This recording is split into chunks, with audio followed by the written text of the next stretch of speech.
വിഴിഞ്ഞത്ത് വരാൻ പോകുന്ന വിദേശ നിക്ഷേപത്തിന് LDF പ്രചരിപ്പിക്കുന്നത് പോലെയുള്ള ആശങ്കകളുടെ ഒന്നും ആവശ്യമില്ല. ഒരു കമ്പനി ആ കമ്പനിയുടെ ഓഹരി മറ്റൊരു കമ്പനിക്ക് വിൽക്കുന്നു. ആ കമ്പനി സർക്കാരുമായി കരാറുണ്ടാക്കിയെന്ന് വെച്ച് അങ്ങനെ ഓഹരി വിൽക്കാതിരിക്കാൻ കഴിയില്ല. സർക്കാരുമായിട്ടുള്ള കരാറിൽ ഇങ്ങനെ ഓഹരി വിൽക്കുന്നതിന് മുമ്പ് സർക്കാരിനെ അറിയിക്കണം, സർക്കാരിൻ്റെ അനുമതി വാങ്ങണം എന്നേ ഉള്ളൂ.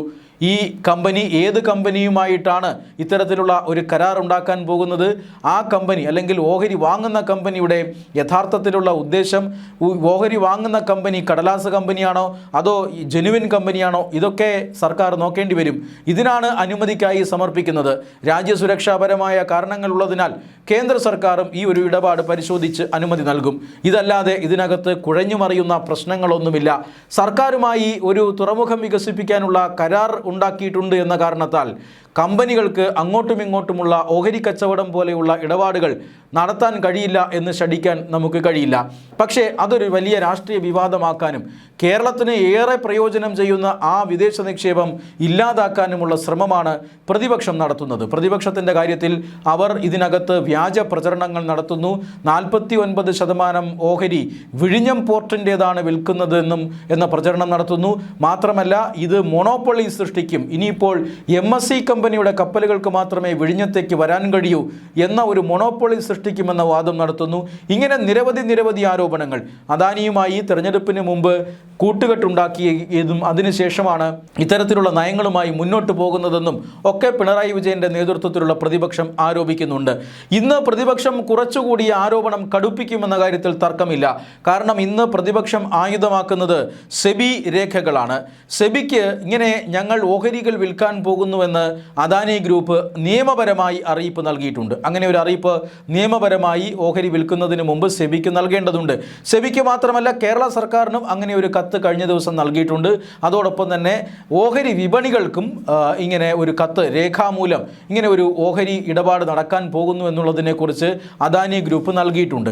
സർക്കാരിനെ അറിയിക്കാതെ എന്തിനാണ് സെബിക്ക് ഇങ്ങനെ ഒരു അറിയിപ്പ് കൊടുത്തത്?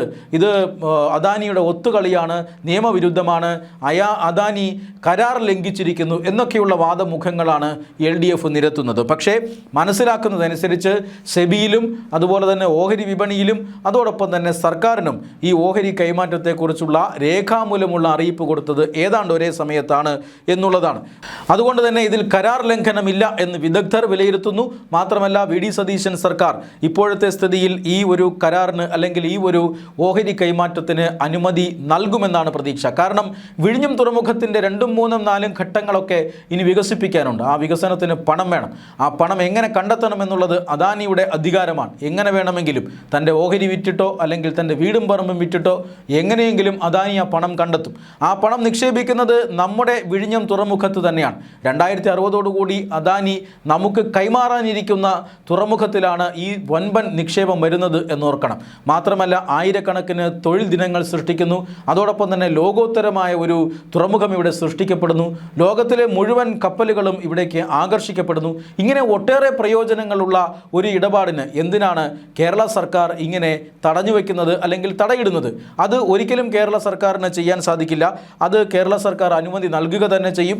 കേന്ദ്ര സർക്കാരും ഇതുമായി ബന്ധപ്പെട്ട അനുമതി നൽകുക തന്നെ ചെയ്യും. അതുകൊണ്ട് സെബി രേഖകളും അതുപോലെ തന്നെ ഓഹരി വിപണിയിൽ നൽകിയ രേഖകളും വച്ച് ആയുധമാക്കിക്കൊണ്ട് ജനങ്ങളുടെ കണ്ണിൽ പൊടിയിടാമെന്നേ ഉള്ളൂ. ഈ സെബിക്കും അതുപോലെ തന്നെ ഓഹരി വിപണിക്കും ഒക്കെ നൽകിയ കത്ത് വിശദമായി പരിശോധിച്ചു കഴിഞ്ഞാൽ 29-ാം തീയതി ഇങ്ങനെ ഒരു ഓഹരി കൈമാറ്റത്തിനുള്ള തീരുമാനം രണ്ടുപേരും ചർച്ചയ്ക്ക് ശേഷം അംഗീകരിച്ചിട്ടുണ്ടെന്നും നടപടികളുമായി കമ്പനികൾ മുന്നോട്ട് പോവുകയാണെന്നും ഇതെല്ലാം കേന്ദ്ര സർക്കാരിൻ്റെയും സംസ്ഥാന സർക്കാരിൻ്റെയും അനുമതികൾക്ക് വിധേയമായിട്ടായിരിക്കുമെന്നും വ്യക്തമായി അദാനി ഗ്രൂപ്പ് പറഞ്ഞിട്ടുണ്ട്. അതുകൊണ്ട് തന്നെ കരാർ ലംഘനത്തിൻ്റെ ഒരു കാര്യം അവിടെ വരുന്നില്ല. പക്ഷേ ഈ സർക്കാർ അതുപോലെ തന്നെ ഈ വിദേശ നിക്ഷേപത്തെ അനുകൂലിക്കുന്നവർ ആശങ്കപ്പെടുന്ന ഒരു കാര്യമുണ്ട്. അത് കോൺഗ്രസിൻ്റെ ദേശീയ നേതൃത്വമാണ്. VD സതീശൻ സർക്കാർ അനുമതി നൽകാനിരുന്നാലും ഏതെങ്കിലും തരത്തിൽ കോൺഗ്രസിൻ്റെ ദേശീയ നേതൃത്വം ഇതിന് ഉടക്കുവയ്ക്കുമോ എന്നൊരു സംശയം കോൺഗ്രസിനകത്ത് തന്നെയുണ്ട്. കാരണം KC വേണുഗോപാൽ മറുപക്ഷത്താണ്, VD സതീശൻ ഇപ്പുറത്താണ്. അതായത് 2 പക്ഷങ്ങളായിട്ടാണ് ഇപ്പോൾ കാര്യങ്ങളുടെ പോക്ക്. KC വേണുഗോപാലിന് മുഖ്യമന്ത്രി ആകാനുള്ള ശ്രമം നടത്തിയതും അദ്ദേഹത്തിന് ആകാതെ പോയതും ഒക്കെ നമ്മൾ കണ്ടതാണ്. അതുകൊണ്ട് തന്നെ രണ്ട് പക്ഷത്താണ് ഇപ്പോൾ കാര്യങ്ങൾ നിൽക്കുന്നത്. അതുകൊണ്ട് KC വേണുഗോപാലിൻ്റെ ഇടപെടലോടുകൂടി കോൺഗ്രസിൻ്റെ ദേശീയ നേതൃത്വം ഈ ഓഹരി ഇടപാടിൽ എന്തെങ്കിലും ഉടക്കുകൾ വയ്ക്കുമോ എന്നൊരു സംശയം, അല്ലെങ്കിൽ അങ്ങനെ ഒരു ഭയം ഇപ്പോൾ പൊതുവെ ഉണ്ട്. കാരണം നമ്മുടെ കോൺഗ്രസിൻ്റെ ദേശീയ നേതാവ് രാഹുൽ ഗാന്ധി ഈ അദാനിയുടെ ഒരു കടുത്ത വിമർശകനാണ്. അദാനിയും അതുപോലെ തന്നെ പ്രധാനമന്ത്രി നരേന്ദ്രമോദിയും അവിശുദ്ധ കൂട്ടുകെട്ടുണ്ടാക്കിയിട്ടുണ്ട് എന്ന് നിരന്തരം ആരോപിക്കുന്ന ഒരു വ്യക്തിയാണ് രാഹുൽ ഗാന്ധി. അതേ രാഹുൽ ഗാന്ധി കോൺഗ്രസ് ഭരിക്കുന്ന സംസ്ഥാനത്ത് തൻ്റെ മുഖ്യമന്ത്രിക്ക് ഇങ്ങനെ ഒരു ഡീലിന് അനുമതി കൊടുക്കുമോ എന്നതാണ് ഏറ്റവും വലിയ വിഷയം. കോൺഗ്രസിൻ്റെ ഹൈക്കമാൻഡ് ഇടപെട്ട് ഇക്കാര്യത്തിൽ എന്തെങ്കിലും പ്രശ്നങ്ങൾ ഉണ്ടാക്കുമോ എന്ന ആശങ്ക നിലനിൽക്കുകയാണ്. മാത്രമല്ല, സെബി രേഖകൾ ആയുധമാക്കി ഇപ്പോൾ CPM ഇതിനെതിരെ എതിർപ്പ് അത് ശക്തമാക്കിയിരിക്കുകയാണ്. ഈ എതിർപ്പിനെ അതിജീവിക്കാൻ വി ഡി സതീശൻ സർക്കാരിന് കഴിയുമോ എന്ന ചോദ്യവും ബാക്കി നിൽക്കുകയാണ്. 13,000 കോടി രൂപയുടെ ഏതാണ്ട് 13,000 കോടിയുടെ വിദേശ നിക്ഷേപമാണ് വിഴിഞ്ഞം തുറമുഖത്തേക്ക് വരുന്നത്.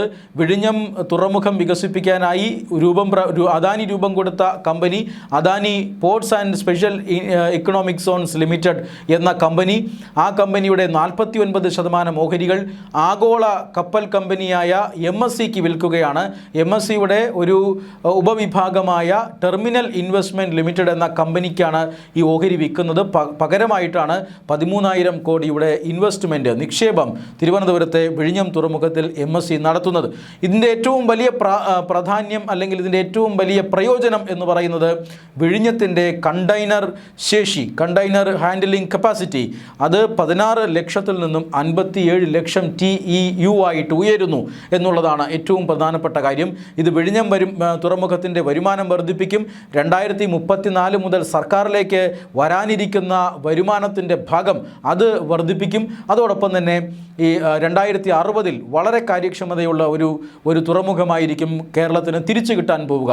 കേരളത്തിലെ വിഴിഞ്ഞം തുറമുഖം അന്താരാഷ്ട്ര തുറമുഖ ഭൂപടത്തിൽ, അന്താരാഷ്ട്ര മാരിടൈം ഭൂപടത്തിൽ വളരെ വ്യക്തതയോടുകൂടി രേഖപ്പെടുത്താൻ പോവുകയാണ്. അങ്ങനെയുള്ള ഒരു ഡീലാണ് ഇത് എന്നാണ് വിദഗ്ധർ പറയുന്നത്. ഈ സാഹചര്യത്തിലാണ് ഈ ഡീലിനെ വെച്ചുകൊണ്ടാണ് വലിയ രീതിയിലുള്ള രാഷ്ട്രീയ പ്രത്യാരോപണങ്ങൾ ഇപ്പോൾ ഉയരുന്നത്. അതിലൊന്ന്, അദാനിയും സതീശനും തമ്മിൽ മുഖ്യമന്ത്രിയാകുന്നതിന് മുമ്പ് തന്നെ കൃത്യമായ ചർച്ചകൾ നടത്തിയിരുന്നുവെന്നും ഈ പദ്ധതി അദാനിയുടെ രൂപകൽപ്പന അനുസരിച്ചിട്ടാണ് നടത്തുന്നതെന്നും സർക്കാരിന് ഒന്നും അറിയില്ല എന്ന് പറയുന്നത് പച്ചക്കള്ളമാണ് എന്നും പറയുന്നവരുണ്ട്. അങ്ങനെ ഒരു എഗ്രിമെൻ്റ്, അല്ലെങ്കിൽ അങ്ങനെ ഒരു ചർച്ച നടന്നിട്ടുണ്ടെങ്കിൽ തന്നെ എന്ന് മറുവിഭാഗവും ചോദിക്കുന്നുണ്ട്. കാരണം സംസ്ഥാനത്തിൻ്റെ വികസനത്തിനാവശ്യമായ ഒരു നീക്കമാണ് നടത്തിയിരിക്കുന്നത്. മിഷൻ സമുദ്ര പദ്ധതി സർക്കാർ പ്രഖ്യാപിച്ചിട്ടുണ്ട്. അതോടൊപ്പം തന്നെ സംസ്ഥാനത്തെ ഒരു തുറമുഖ നഗരമാക്കി മാറ്റുമെന്നും വി ഡി സതീശൻ സർക്കാർ പ്രഖ്യാപിച്ചിട്ടുണ്ട്. തുറമുഖ വകുപ്പ് അടക്കം വി ഡി സതീശൻ തൻ്റെ വകുപ്പുകളിൽ ഉൾപ്പെടുത്തി എന്നുള്ളതും പ്രത്യേകം ശ്രദ്ധിക്കണം. അതുകൊണ്ട് തന്നെ കേരളത്തിൻ്റെ തുറമുഖ വികസനത്തിൽ അദാനിയുമായി വി ഡി സതീശൻ സംസാരിച്ചിരിക്കാനുള്ള സാധ്യത ഏറെയാണ്. ഈ പറയുന്ന ഒരു നിലപാട്, അല്ലെങ്കിൽ ഈ പറയുന്ന ഓഹരി വിൽപ്പന, അതടക്കം വി ഡി സതീശന് അനൗപചാരികമായി അറിവുണ്ടാകാനുള്ള സാധ്യതയും കൂടുതലാണ്. പക്ഷേ ഔപചാരികമായി സർക്കാരിൻ്റെ കയ്യിൽ കത്ത് വന്നിട്ടുണ്ട്. ആ കത്ത് വിദഗ്ധ സമിതി പരിശോധിച്ചുകൊണ്ടിരിക്കുകയാണ്. ആ സമിതി പരിശോധിച്ചതിന് ശേഷം അതിൻ്റെ അഭിപ്രായം സർക്കാരിനോട് പറയും. സർക്കാർ അതനുസരിച്ച് തീരുമാനമെടുക്കുകയും ചെയ്യും. അതുകൊണ്ട് തന്നെ ഈ കേരള സംസ്ഥാനത്ത് വിദേശ നിക്ഷേപം വരണമെന്നാഗ്രഹിക്കുന്നവർ, കേരള സംസ്ഥാനത്ത് ഇതിൻ്റെ വികസനം ആഗ്രഹിക്കുന്നവരെല്ലാം തന്നെ ഈ ഓരോ നീക്കങ്ങളും, സർക്കാരിൻ്റെയും പ്രതിപക്ഷത്തിൻ്റെയും ഓരോ നീക്കങ്ങളും കൃത്യമായി തന്നെ നിരീക്ഷിച്ചു കൊണ്ടിരിക്കുകയാണ്.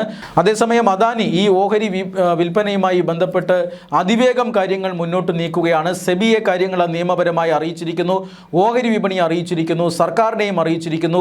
മാത്രമല്ല, ഈ അദാനിയുടെ ഇത് മൂന്നാമത്തെ ഡീലാണ്. MSC പ്ലസ് അദാനി എന്ന ഒരു വികസനത്തിൻ്റെ ഒരു പാർട്ണർഷിപ്പ്, ഇത് മൂന്നാമത്തേതാണ്. കാരണം ചെന്നൈയിലും അതുപോലെ തന്നെ ഗുജറാത്തിലെ മുന്ദ്ര തുറമുഖത്തിലും സമാനമായ രീതിയിൽ 49% ഓഹരികൾ കൈമാറിക്കൊണ്ട് MSC ഗ്രൂപ്പുമായി തന്നെ ചില ഇടപാടുകൾ അദാനി ഗ്രൂപ്പ് ഉണ്ടാക്കിയിട്ടുണ്ട്. സമാനമായ രീതിയിൽ തന്നെ കേരളത്തിലും തുറമുഖം നിർമ്മാണം മുന്നോട്ട് പോവുകയാണ്. ഈ സാഹചര്യത്തിലാണ് വിമർശനങ്ങളുമായി പ്രതിപക്ഷം എത്തുന്നത്. വിമർശനങ്ങളിൽ കഴമ്പില്ല എന്ന് വിദഗ്ധർ പറയുന്നുണ്ട്. അതേസമയം സംസ്ഥാന സർക്കാരിൻ്റെ ഭയം കോൺഗ്രസിൻ്റെ ദേശീയ നേതൃത്വം ഇതിൽ ഇടപെടുമോ എന്നത് തന്നെയാണ്.